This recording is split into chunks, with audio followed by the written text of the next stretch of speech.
The hacienda sat at the edge of Porfiriato, like a wound that would not close.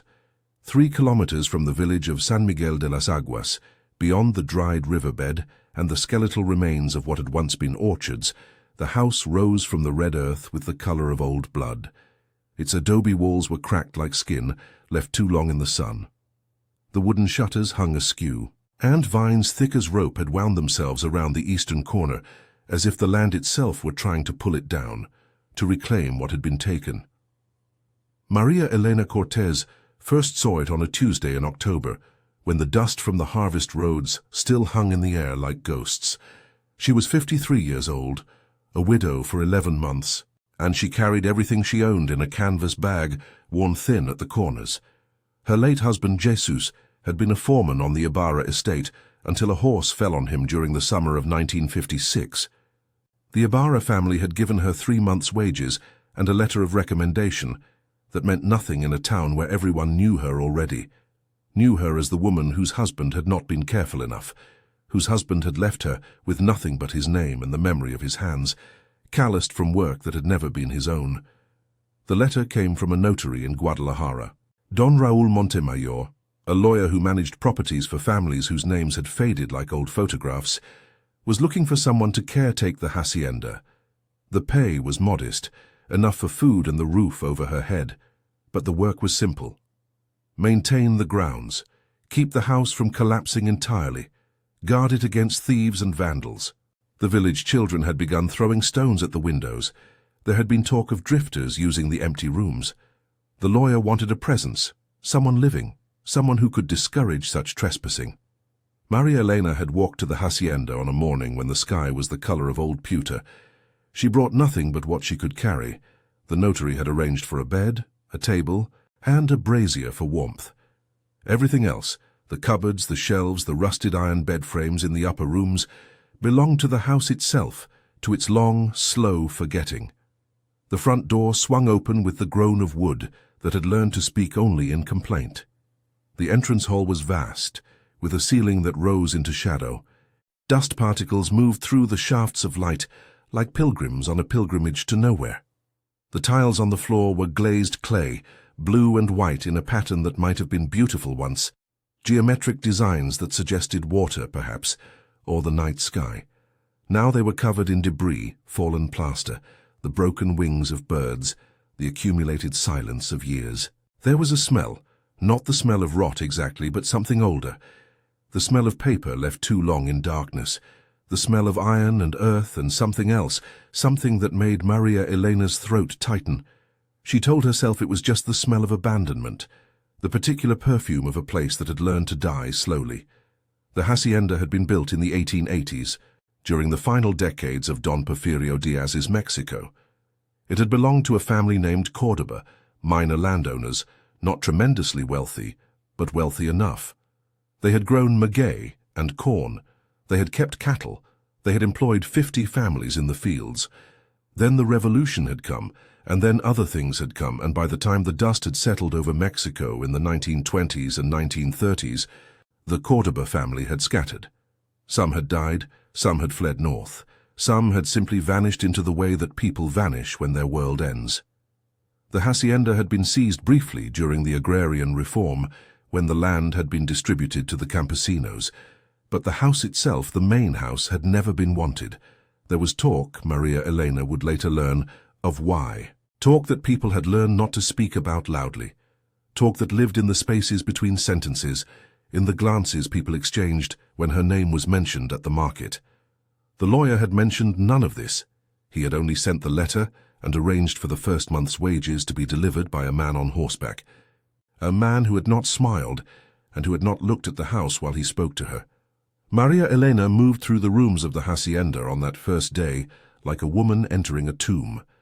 The parlor on the ground floor still had furniture, a heavy sofa with horsehair stuffing that had begun to deteriorate, chairs with woven rush seats now split and splintering.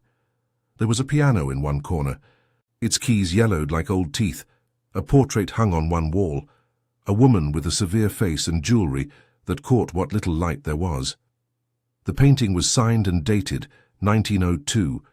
The woman's eyes followed Maria Elena as she moved past, the way eyes in old paintings always do. The kitchen was in the back, attached to the main house by a covered walkway. The hearth was enormous, built to feed many people or to heat many rooms. There were copper pots hanging on hooks, green with verdigris, and shelves lined with clay jars that might once have held corn or beans or chilies. Mice had nested in the corners. Maria Elena could see their droppings, small and dark as seeds. It was in the kitchen that she first heard it. A sound, not loud, but distinct. A sound like water moving, like something heavy being dragged across stone. It came from below, from beneath the floor. Maria Elena had stood very still, listening. The sound had stopped. Then it had come again, a scraping, a shuffle, as if something or someone were moving through the space beneath the kitchen floorboards. She had looked around quickly, as if the sound might have a face, might step out of the shadow and introduce itself. But there was nothing, only the dust motes hanging in the air and the sound of wind moving through a broken window somewhere in the upper rooms. She had told herself it was rats. Rats were large enough to make such sounds. Rats, or perhaps a raccoon, something that had found its way into the spaces beneath the house. These old haciendas were built with spaces beneath them, crawl spaces and basements and storage rooms carved from the earth. It was natural that such spaces would be inhabited. But that night, in the bed that the notary had arranged for her, in what had once been the master bedroom on the ground floor, Maria Elena had heard the sound again. And this time, it had sounded less like an animal and more like something else entirely. It had sounded like voices, not words. She could not make out words, but the rhythm of voices, the cadence of human speech, rising and falling like a prayer or a conversation. And beneath it, something else. A sound that might have been weeping, or might have been wind, or might have been the house itself, settling into its long decline, speaking in the language that old houses speak when they are left alone. Maria Elena had not slept that night. She had lain in the darkness, listening to the house breathe around her, to the wind move through its broken places, to the sounds that came from beneath the floor. In the morning she had told herself that she had imagined it. Exhaustion and fear and the strangeness of a new place could do that to a person. They could make the mind hear things that were not there. But she had not imagined the scratching that came again on the second night, or the sound, clearer now, more insistent, that might have been screaming, or might have been the wind, or might have been something in between. By the end of her first week in the house, Maria Elena had learned something that the villagers of San Miguel de las Aguas had known for a very long time. The hacienda was not empty. It was full of sounds that should not exist, full of presences that did not belong to the living world. Or if they did, they belonged to a living world so different from the one Maria Elena knew that she might as well have been deaf and blind for all the sense she could make of it. She had not run away. She had nowhere else to run to. Instead, she had begun to listen. And in listening, she had begun to understand that the sounds were trying to tell her something, that beneath the floor of the house she had inherited, there were secrets that had been waiting a very long time to be found. Chapter 2. The Diggers. On the 11th day, Maria Elena went to the village. She did not go to buy supplies. She had enough for another week. She went because she needed to hear human voices, to see human faces, to remind herself that the world outside the hacienda still existed, and that she was still part of it. San Miguel de las Aguas was a town of perhaps 2,000 souls, though the number seemed to fluctuate according to the season and the needs of nearby larger cities. It had a plaza with a church on one side and a market on another. There was a schoolhouse and a police station, and 3 small shops where people could buy fabric, medicines, and dry goods. The town had been founded in 1743, according to the stone marker near the church, by settlers looking for water. They had found it, a spring that came up from beneath the earth and flowed into a river that now, in the dry season, was mostly a riverbed. Over the centuries, the town had learned to live with the water when it came, and without it when it did not. It was a place of profound routine. People woke early and worked in the fields or in town. They attended Mass on Sunday. They traded gossip with the same people they had traded gossip with the year before. Births and deaths marked the passage of time. Occasionally someone left for the city, and occasionally Someone arrived fleeing the city, but mostly the town moved forward in a kind of hibernation, waiting for something that never came. Maria Elena went first to the market, where Doña Esperanza sold vegetables and dried herbs. Doña Esperanza was a woman of about Maria Elena's age, though she looked older, as if the sun had spent more time on her face. She had been kind to Maria Elena after Jesus died, had not looked away as some women did, as if widowhood were contagious. "The hacienda," Doña Esperanza said, not as a question but as a statement of fact, as soon as Maria Elena approached her stall. "So you're the one Don Raúl found. We heard someone had moved in. The children saw smoke coming from the chimney." "It's work," Maria Elena said simply. "The pay is enough." Doña Esperanza nodded, and for a moment she looked as if she wanted to say something more. Her mouth opened. Then she closed it again and began arranging her tomatoes with unnecessary care. "The house is old," Doña Esperanza said finally. "Very old. There are stories about it. But stories are like old cloth. Sometimes the weave gets tangled, and it's hard to know what's truth and what's just the pattern playing tricks on your eyes." "What kind of stories?" Maria Elena asked carefully. Doña Esperanza glanced around, as if checking to see who was listening. The market was not crowded. It was mid-morning on a Wednesday, but there were a few people nearby purchasing corn and chiles and cheese. Doña Esperanza lowered her voice. "Before the revolution, the hacienda was owned by a man named Córdoba, Don Felipe Córdoba. He was not a bad man exactly, not like some of the hacendados who treated their workers like animals, but he was hard. He believed in order and obedience, and he believed that the land was his to do with as he pleased." "That was a long time ago," Maria Elena said. "Yes," Doña Esperanza agreed. "It was. But some things, once they happen in a place, they don't just disappear. They stay, they live in the walls, they live in the earth." A customer came to Doña Esperanza's stall then, and the conversation ended. Maria Elena bought some tomatoes and some cilantro, though she had not planned to, and she thanked Doña Esperanza and left the market with more questions than she had arrived with. She walked through the town, noting the faces of people who looked at her and then looked away. In the pharmacy, the owner, Don Miguel, was cordial but brief. At the small tienda where she bought oil and salt, the girl behind the counter barely met her eyes. There was a quality to the attention she received, not hostile exactly, but guarded, as if people were watching her, measuring her, wondering how long she would last in the house that no one wanted. It was Father Teodoro, the priest, who eventually told her the story, or at least a version of it. She had gone to the church in the late afternoon, when the light was slanting through the high windows, and the space was nearly empty. Father Teodoro was an old man, perhaps 70, with white hair and eyes that had seen suffering and had learned to hold it gently. He was arranging flowers on the altar when Maria Elena entered. "Doña Maria Elena," he said, turning as if he had sensed her presence. "I heard you had taken the position at the hacienda. That is brave work." "It is simply work," Maria Elena replied, but she approached him and knelt briefly before the altar, making the sign of the cross. When she stood again, she said, "Father, there are stories about the house, about what happened there." Father Teodoro set down the flowers he was holding. He gestured toward the front pew, and they both sat. For a long moment, he said nothing. He seemed to be choosing his words very carefully, as if they were objects he was removing from a locked box, one by one. "During the time of Don Porfirio," Father Teodoro began, "Mexico was a place of great inequality. The rich grew richer, the poor grew poorer. This was true everywhere, but in the rural areas it was perhaps most obvious. A man like Don Felipe Córdoba was not wealthy by the standards of Mexico City, but in San Miguel de las Aguas he was a god. He owned the land. He owned the labor of the men who worked the land. He owned, in a sense, the fates of all the people who depended on him for their survival." "Did he abuse them?" Maria Elena asked. "Not in the way some men did," Father Teodoro said. "He paid his workers.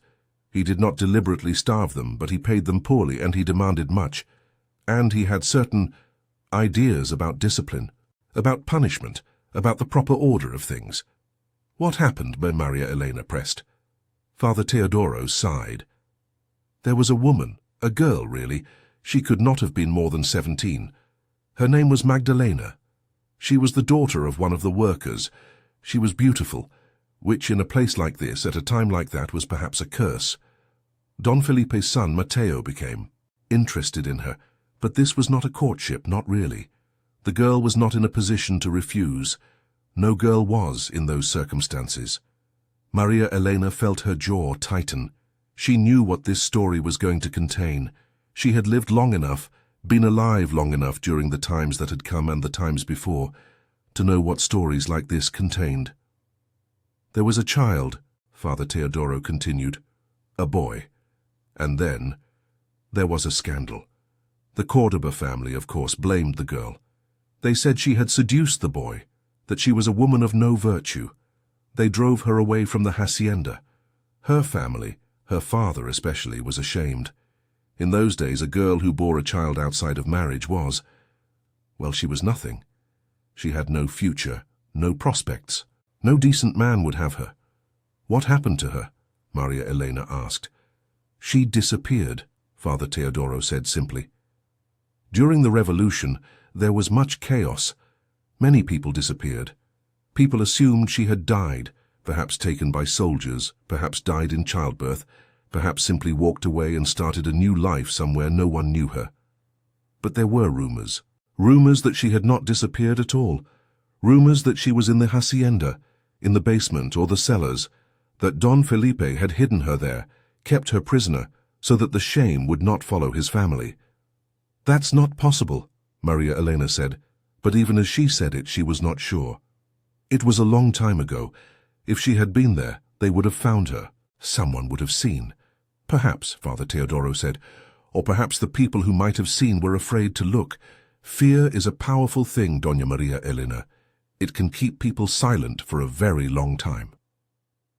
After she left the church, Maria Elena walked slowly back toward the hacienda. The sun was beginning to set, turning the sky the color of dried blood. She thought about what Father Teodoro had told her. She thought about the sounds she had heard in the night, the voices, the movement, the sound that might have been weeping. But she did not think about them as ghosts. She had never believed in ghosts, and she did not believe in them now. Instead, she thought about them as memories, the house remembering, the earth remembering, the stones remembering what had happened within them. That night she did not sleep. She lay in her bed and listened to the sounds from beneath the floor, and as she listened, an idea began to form in her mind, an idea that was both terrifying and strangely compelling. She was going to dig. It took her 3 days to gather what she needed. She found a shovel in the storage room behind the kitchen, along with a pickaxe and other tools that had been left behind when the hacienda was abandoned. The tools were old, but serviceable. She found an oil lamp and filled it with the oil she had bought in town. She found rope and matches and a canvas bag that she could use to carry away earth. On the morning of the 4th day, before the sun had fully risen, Maria Elena moved the heaviest pieces of furniture away from the center of the kitchen floor. She chose her spot carefully, where the sounds had been loudest, where she could feel, if she placed her hand flat against the tiles, a faint vibration coming from below, as if something were moving down there still, as if the earth itself were breathing. She began to dig. The tiles came up easily enough, breaking into shards of blue and white. Beneath them was packed earth, hard and compressed by decades of weight. The pickaxe made better progress than the shovel. Swing after swing, she broke the earth into chunks and scooped them away. Dust rose in clouds, settling on her skin, coating her mouth and throat. It was difficult work, harder than anything she had done since Jesus died. Her shoulders ached. Her hands, soft from months of doing nothing, developed blisters. But she did not stop.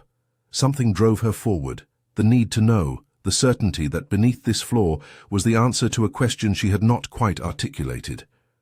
By midday she had dug down perhaps a meter. The earth became damper as she descended, darker. There was a smell, not the smell she had noticed on her first day, but something else, something organic and ancient and deeply, fundamentally wrong.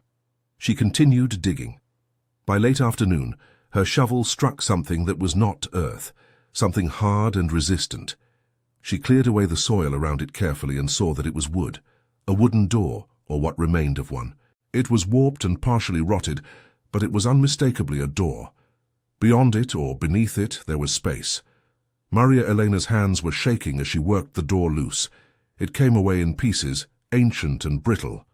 And when it was gone, she found herself looking into a hole that descended deeper, a hole that led down into the earth beneath the hacienda. She took the oil lamp and lowered it into the hole. The light from the lamp fell on stone walls, on a wooden frame that might have been a bed or a shelf, on shapes that might have been anything, dissolved by time and darkness into abstraction, and on something else, something pale and curved and unmistakably, irrevocably human, bones. Maria Elena dropped the lamp, and the light shattered. She pulled herself back from the hole, her breath coming in short, sharp gasps. She did not faint. She did not scream. She simply sat on the floor of the kitchen, surrounded by the broken tiles she had removed, surrounded by the earth she had excavated. And she understood. The sounds she had heard, the voices beneath the floor. They were not supernatural. They were memory. They were the house's way of speaking what it had been forced to conceal. Magdalena, if that was truly her name, had never disappeared at all. She had been sealed in the earth beneath the hacienda, left to die in the darkness, to be swallowed by the land itself. And now, 80 years later, Maria Elena had set her free. Chapter 3. The Confession. Maria Elena did not tell anyone what she had found, not immediately. Instead, she spent 3 days covering the hole again. She swept up the broken tiles and piled them in a corner. She moved the furniture back to its original positions. She worked methodically, erasing the evidence of her digging as thoroughly as she could. She told herself that she needed time to think, time to understand what she had discovered, and what she should do with that knowledge. But the truth was more complicated. The truth was that she was afraid. Not of the dead could do nothing to hurt her, but of the living who had allowed this to happen, of the living who had protected Don Felipe Cordoba, who had kept the secret, who had let a girl die in the darkness beneath a hacienda, and had never spoken of it. And she was afraid that if she spoke, she would be putting herself in danger, that there were still people who benefited from the silence, that the past, even when it was 80 years old, was not always safe to disturb. On the 4th day, she received a visitor. She was in the front courtyard, attempting to sweep away some of the accumulated debris, when a car appeared on the road. It was an unusual sight. Cars were rare in San Miguel de las Aguas. The car was old, painted a faded green, and it kicked up dust as it approached the hacienda. It came to a stop near the gate, and a man emerged. He was in his 60s, Maria Elena judged, with the bearing of someone accustomed to authority. He wore a suit despite the heat, and his skin had the particular tan of someone who spent time in the city, but maintained connections to the countryside. He had the face of a Cordoba. Maria Elena could see it in his features, in the shape of his mouth, in the way his eyes moved across the hacienda with a kind of proprietorial interest. "Buenas tardes," the man said, approaching her. "I am Don Carlos Cordoba. I understand you are caretaking my family's property." "Yes," Maria Elena replied carefully. "Don Raúl Montemayor arranged it." "Yes, Raúl is a competent man," Don Carlos said. He looked around the courtyard, seeming to take in every detail. The condition of the walls, the broken windows, the weeds pushing through the cracks in the paving stones. The hacienda has not been maintained well. It is sad to see a family home fall into such disrepair. Maria Elena said nothing. She waited, sensing that this man had not come simply to check on the condition of the property. "My grandfather built this hacienda," Don Carlos continued. He was walking slowly around the courtyard, moving with the ease of someone walking through his own memories. He was a great man, not great in the way that Mexico City judges greatness, but great in the way that matters in the provinces. He understood how to work the land. He understood how to manage men. He understood order. Still, Maria Elena said nothing. "During the revolution, the hacienda was damaged," Don Carlos said. "Much was lost. My grandfather died during those years. My father fled to Guadalajara and never returned. I grew up in the city, away from all of this." He gestured vaguely at the hacienda, at the land beyond it. "But I have always maintained ownership, It is family property. It is part of our history. He turned to face Maria Elena directly then. His eyes were cold, she thought, not cruel exactly, but utterly without warmth. "I have heard that you have been asking questions in the village," he said, "about the history of the hacienda, about the past." Maria Elena's mouth went dry. She had asked one question, to Doña Esperanza and to Father Teodoro. But of course, in a town like San Miguel de las Aguas, one question was enough to set off a chain of gossip that could reach anywhere. "I was simply curious," she said carefully. "The house is old. I wondered about its history." "The house has a complicated history," Don Carlos said. "Like all old places in Mexico, it carries the weight of the past. But the past is the past. It is not wise to disturb it. Not wise and not safe." There was a threat in his words, though it was delivered so smoothly, so politely, that it took Maria Elena a moment to understand exactly what he was saying. "I work here," Maria Elena said. "I maintain the property, that is all." "Yes," Don Carlos said, "that is all, and I am grateful for your service. But I wanted to ensure that you understood the boundaries of your employment. There are things in this hacienda that are better left alone, things that are not your concern." "I have found nothing," Maria Elena lied. "Good," Don Carlos said. "That is good, because if you had found something, if you had found, for example, evidence of something that happened long ago, something that reflected poorly on my family, I would be very disappointed, and I would have to ask Don Raúl to find a different caretaker, someone more reliable, someone who understood the importance of discretion." He smiled then, and it was the smile of a man who had learned how to communicate threats as if they were simple statements of fact. "I hope we understand each other," Don Carlos said.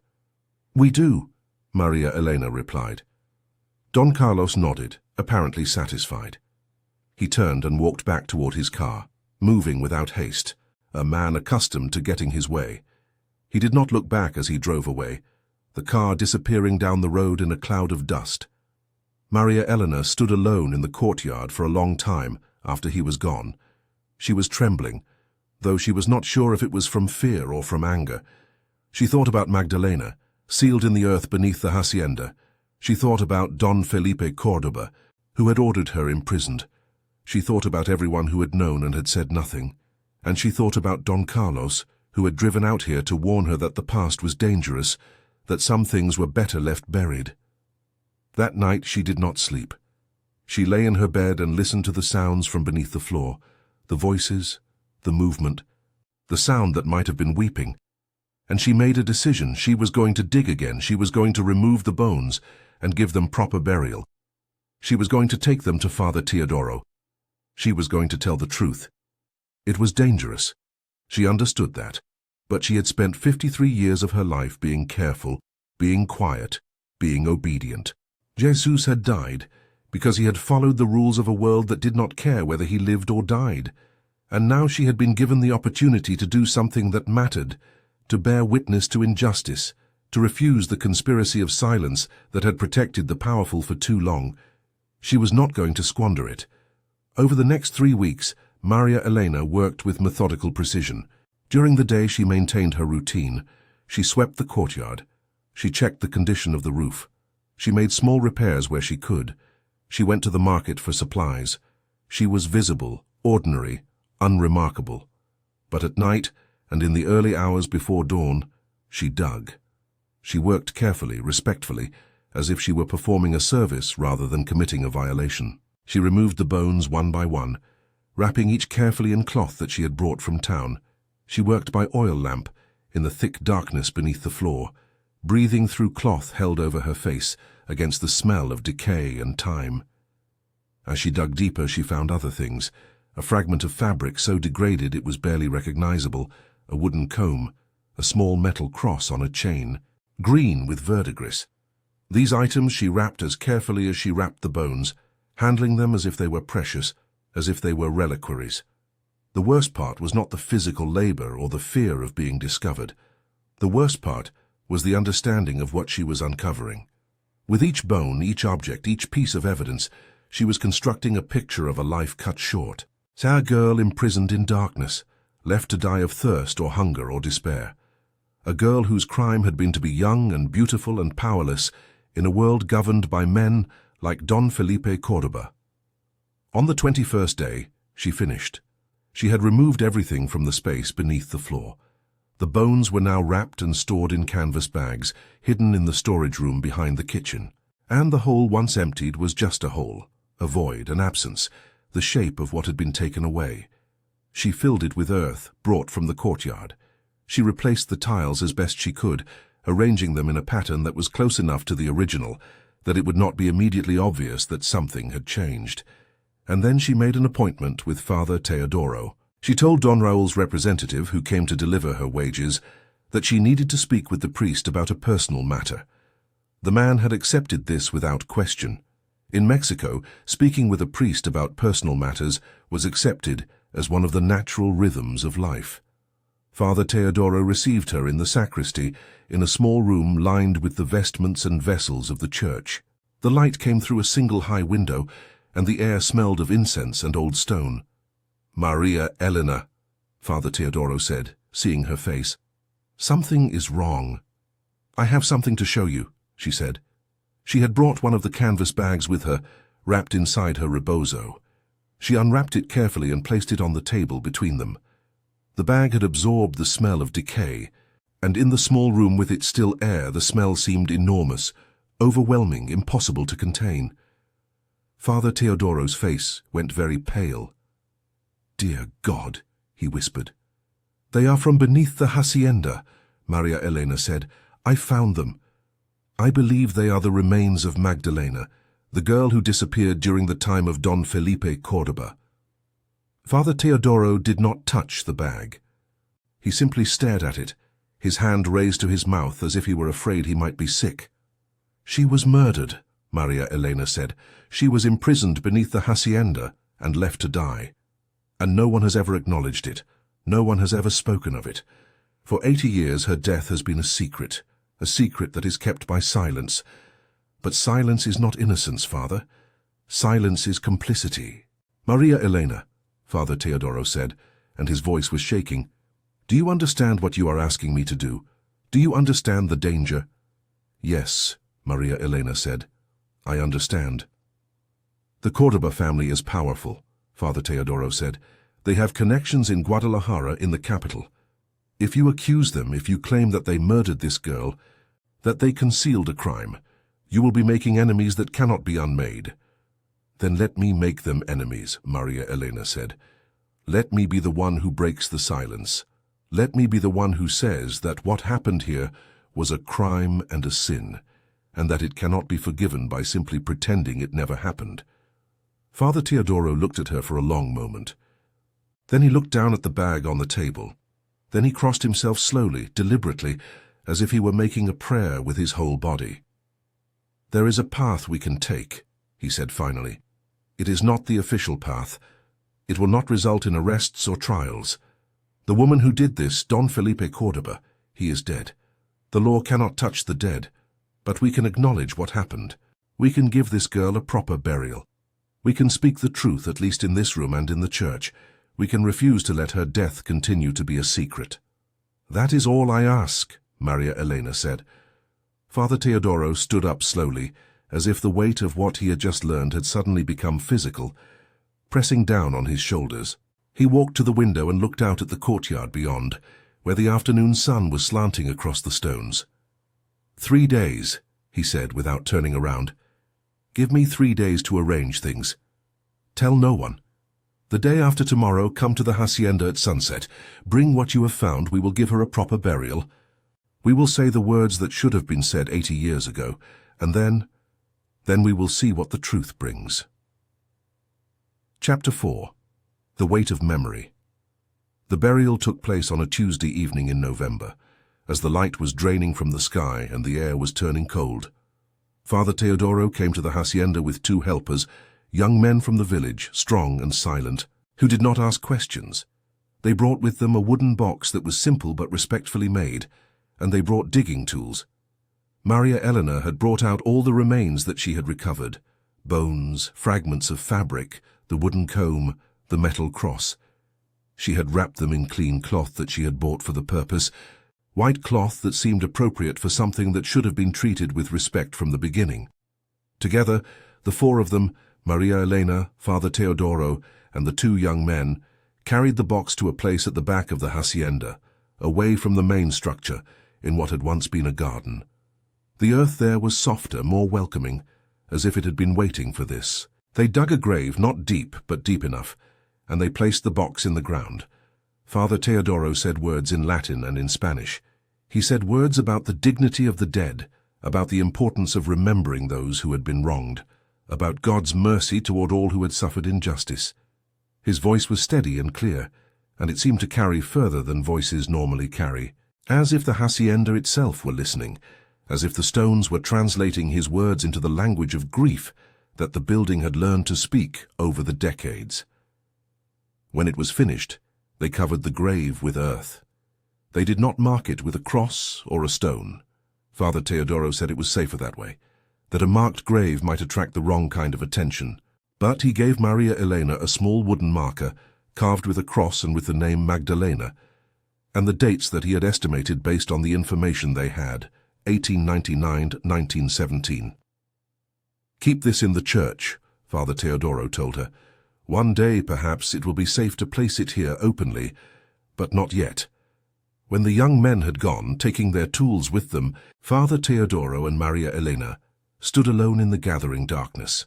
The first stars were becoming visible in the sky, small and distant, and utterly indifferent to the human dramas that unfolded beneath them.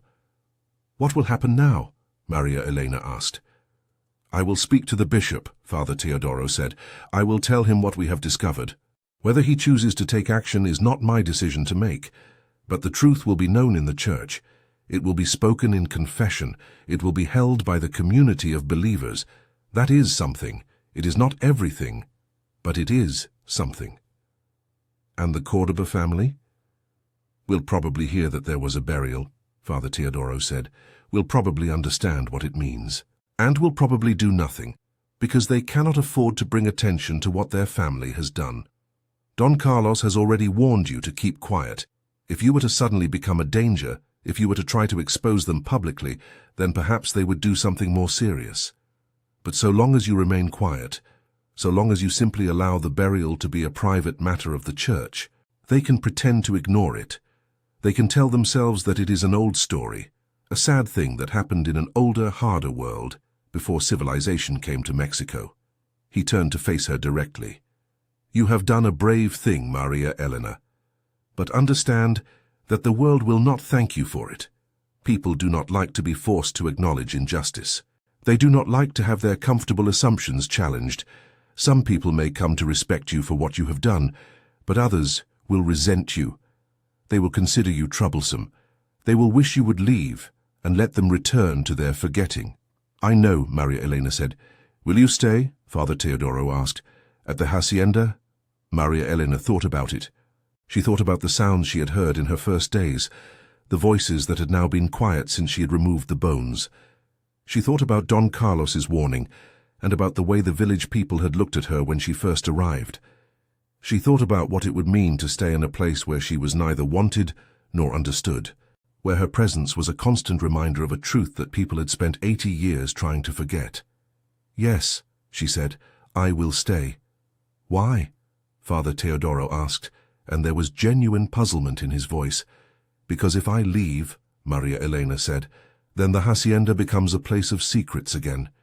It becomes a place that people fear and avoid, a place where something terrible happened, but no one speaks about it. But if I stay, if I live here openly, if I continue to maintain the house, if I tend the garden where Magdalena is buried, then it becomes something else. It becomes a place of witness.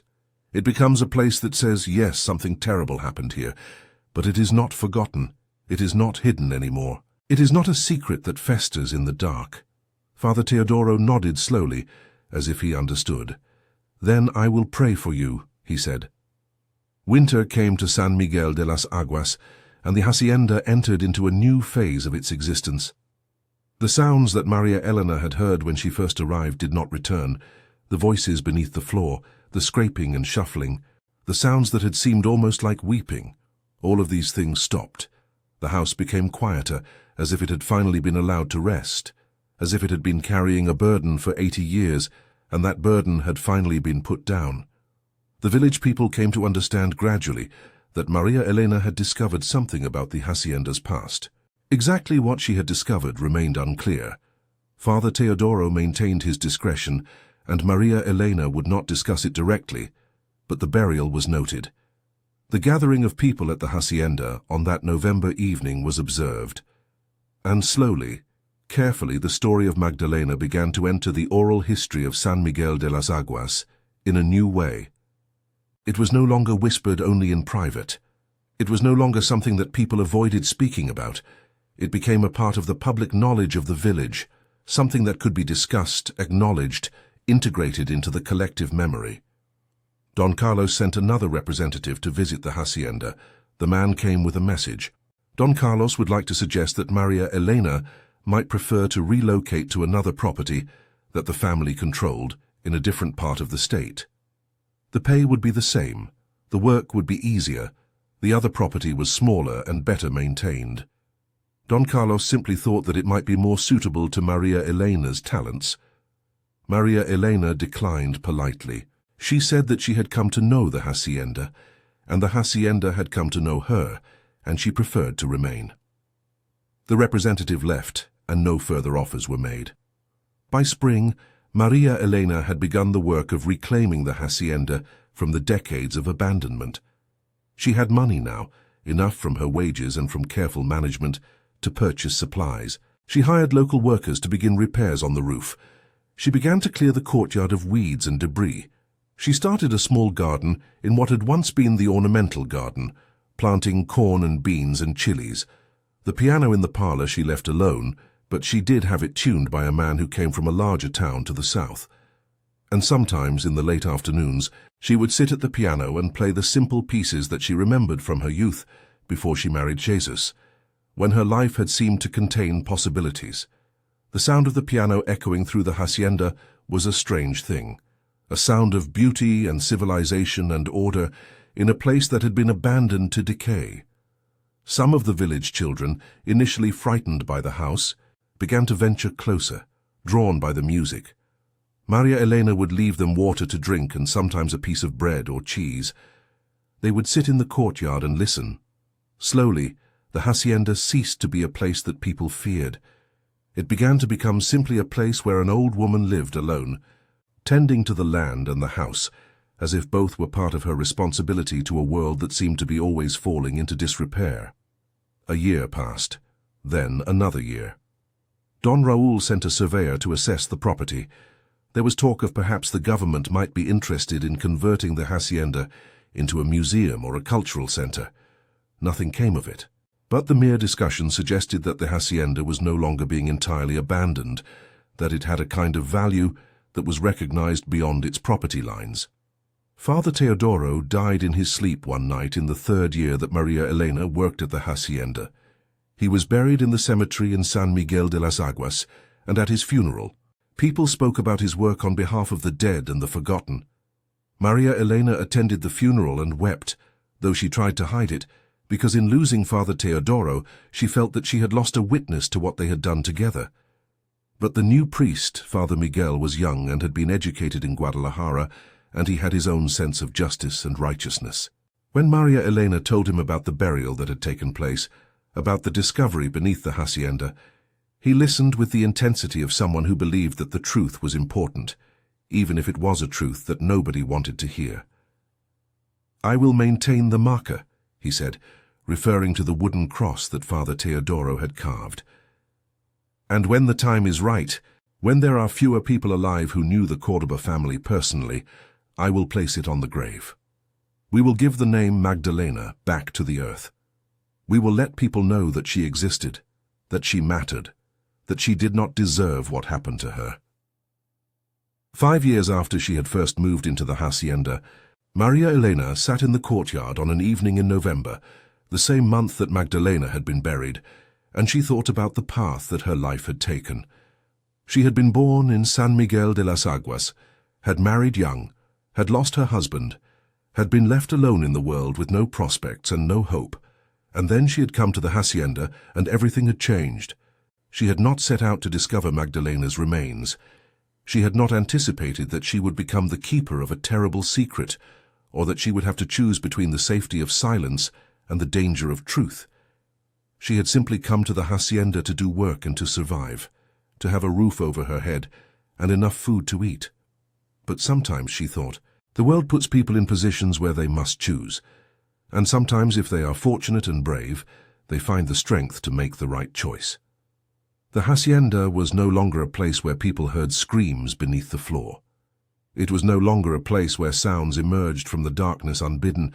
It was still a difficult place. It was always difficult, demanding constant maintenance and effort to hold back the slow decay that time imposed on all structures. But it was no longer a place haunted by secrets. Maria Elena had chosen to stop being quiet. She had chosen to speak for someone who could not speak for herself. And in doing so, she had transformed the hacienda from a place of concealment into a place of witness. It was not a grand transformation. It was not something that would change the course of history or bring justice to any of the powerful. But it mattered. It mattered because it meant that Magdalena was no longer forgotten. It meant that her death was no longer a secret. It meant that someone had said, yes, this happened here. Yes, an injustice was committed. Yes, we acknowledge it. And we refuse to pretend that it did not occur. The piano music drifted out across the courtyard. Maria Elena had been playing for nearly an hour, running through pieces that her hands remembered even as her mind grew older and more forgetful. The music was full of small mistakes. Her fingers were no longer as nimble as they had been, but it was still music. It was still a sound of human beauty and effort in a place that had known too much human cruelty. She thought about what Father Teodoro had said to her after the burial. The world will not thank you for this. People do not like to be forced to acknowledge injustice. He had been right. The world had not thanked her. Some people had come to respect her, yes, but others resented her. Others wished she would leave and let them return to their comfortable forgetting. Don Carlos had never visited the hacienda again, but Maria Elena sometimes saw him, years later, in Guadalajara, when she took the bus to the city to buy supplies that could not be found in San Miguel de las Aguas. His face would close off when he saw her. He would look away. He would pretend not to recognize her. And that too was a kind of witness. That discomfort, that refusal to acknowledge her, was its own testimony to what he knew and what he had chosen to protect. The sun was setting. The sky was turning the color of old wine. Soon it would be dark, and the stars would come out, and the world would settle into its nighttime routines. Maria Elena would go inside the hacienda and light the oil lamps and prepare her evening meal. She would sleep in the bed that Don Raúl had arranged for her, in the room that had once been the master bedroom, in a place where power had lived and where cruelty had been concealed. But now it was just a room, just a bed, just a place where an old woman slept, having done what she could do to honor the dead and to refuse the comfort of easy silence. The piano music stopped. The courtyard grew quiet, holding only the ordinary sounds of the evening, the call of a bird settling in for the night, the wind moving through the cracks in the old walls, the distant voice of someone calling from the village, beyond the dried riverbed, beyond the skeletal remains of the old orchards. Maria Elena rose slowly from her chair, her old joints stiff, her body reminding her every day of its age and fragility. She walked toward the hacienda, toward the light that spilled out from the doorway. And as she walked, she thought about the houses that people build and the secrets they bury within those houses. She thought about the ways that the past lives in the present, not as ghosts or supernatural visitations, but as memory, as truth, as the accumulated weight of what we choose to remember and what we choose to forget.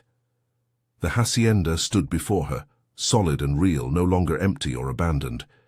It was a living thing again in its way, not alive in the way that people are alive, but alive in the way that places become alive when they are inhabited with intention and care, when they are allowed to become witnesses to human suffering and human dignity. She entered the hacienda and closed the door behind her, and the sound of that closing echoed through the empty rooms like a prayer, like a promise, like the final word in a very long story. Outside, in the courtyard, In the garden where Magdalena was buried, the earth settled into darkness. And in that darkness, in that silence that was no longer a conspiracy, but simply the natural silence of the night, the land seemed to breathe more easily, as if a burden that it had carried for 80 years had finally been put down.